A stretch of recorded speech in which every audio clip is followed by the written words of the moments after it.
शरद पूर्णिमा की रात्रि है और भगवान की आज बेड़ू में एक विशेषता है, वंशी में आज विशेषता है। विशेषता क्या है? तो आज की वंशी केवल गोपियों को सुनाई पड़ रही है। किस किस को सुनाई पड़ रही है? तो जो जो गोपियां भगवान को अपने प्रियतम के भाव से देख रही हैं, उन्हें ही इस बंसी की धुन सुनाई पड़ रही है। वहीं एक आंगन में एक गोपी है, उसकी सास है, अजिया सास है। तो सास को और अजिया सास को वह बंसी नहीं सुनाई पड़ रही, केवल गोपी को सुनाई पड़ रही। घर के बड़े बूढ़े बच्चे हैं, उनको सुनाई नहीं पड़ रही। अब भगवान की ये अहेतुक कृपा है कि केवल आज की बंसी गोपियों को ही सुनाई पड़ रही है। और इस बंसी को धुन को जब गोपियों ने सुना है, गोपियां आज मिलन के लिए व्यग्र हो उठी। गोपियां कर क्या रही हैं? तो अभी चंद्रोदय हुआ है, बंसी का धुन सुना है, कोई गोपी गाय दूह रही है, गाय को दूहता छोड़कर चल पड़ी। कोई दूध औंट रही है, दूध को वैसे ही गिरता हुआ छोड़कर चल पड़ती है। कोई भोजन बना रही है, भोजन छोड़कर चल देती है। कोई बच्चे को दूध पिला रही है, दूध पिलाना छोड़ के चल देती है। कोई श्रृंगार कर रही है। और जब बंसी के धुन को सुना है तो नीचे का कपड़ा ऊपर, ऊपर का कपड़ा नीचे, जहां का गहना वहां नहीं पहनना, अलग अलग स्थानों पर पहन लेना, सुध बुध खो दिया। कोई पति की सेवा कर रही है, सेवा छोड़ दिया, अस्त व्यस्त होकर चल पड़ी। घर के लोगों ने देखा, किन किन ने देखा? तो किसी का भाई, किसी का पिता, किसी का पति, सबने देखा कि आखिर इन्हें हो क्या गया है, आखिर ये कहां भाग रही हैं? भगवान का चमत्कार क्या है? तो चमत्कार ये है कि पुरुष सुन ही नहीं रहे हैं उस धुन को, पुरुष समझ ही नहीं पा रहे हैं कि हो क्या रहा है, सुन कौन रहा है? तो केवल गोपियां। और पुरुष इसलिए अचंभित हैं कि आखिर अकारण, बिना कारण के ये दौड़ कहां रही है। तो सब लोग पकड़ पकड़ के और घरों में बंद करने लगे गोपियों को सबने पकड़कर बंद कर दिया। और इधर भगवान अभी मुरली बजाना बंद नहीं किए। और मुरली की विशेषता है कि गोपियां सुनकर मुग्ध हुई जा रही हैं, विरह में पागल हो रही हैं कि कैसे मैं कृष्ण से मिल लूं जल्दी से जल्दी, कृष्ण से कैसे हमारा मिलन हो। पागल हो रही हैं गोपियां विरह के मारे। और इधर घर के लोग दरवाजे बंद कर रहे हैं, घर में बंद कर रहे हैं। जब घर में बंद हो गई गोपियां, मार्ग खोजने लगी कि कैसे निकले। अब मार्ग मिल नहीं रहा, कैसे निकले और कृष्ण के पास चले जाए, मार्ग ही नहीं मिल रहा। जब मार्ग नहीं मिला तब विरह बढ़ा।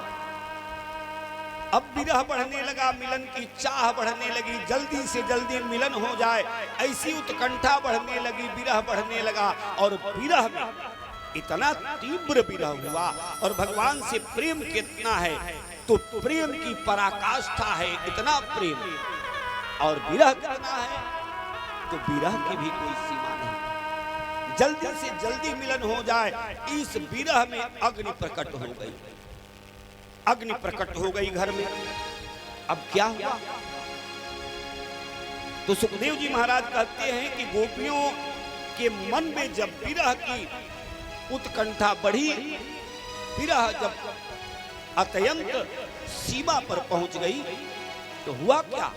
विरहाग्नि प्रकट हो गई। दुस्सह प्रेष्ठ विरह तीव्र ताप धुता सुभाह। और जब अग्नि के प्रकट हो जाने पर घटना क्या घटती है? तो विरहाग्नि में गोपियों के जितने संचित पाप हैं, वे सारे पाप भस्म हो जाते हैं, जल जाते हैं।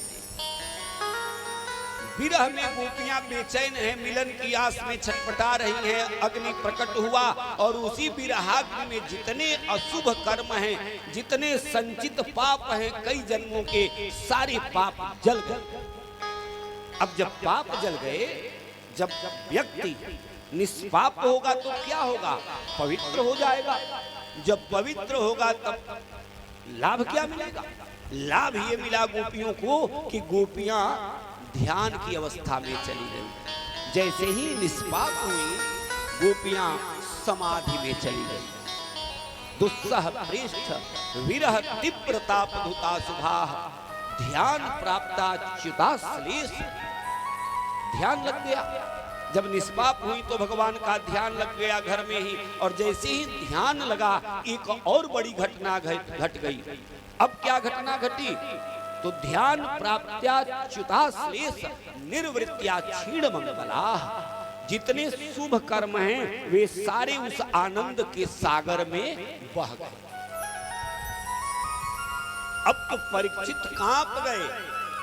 सुखदेव जी से प्रश्न करते हैं कि महाराज, पाप जल गए ये तो बात मैं समझ पा रहा हूं, लेकिन जितने पुण्य कर्म हैं, शुभ कर्म हैं, वे बह गए, समाप्त हो गए। इस बात को तो मैं समझ ही नहीं पा रहा। सारे लोग करते क्या हैं? तो अपने जीवन में पुण्य की वृद्धि करते हैं।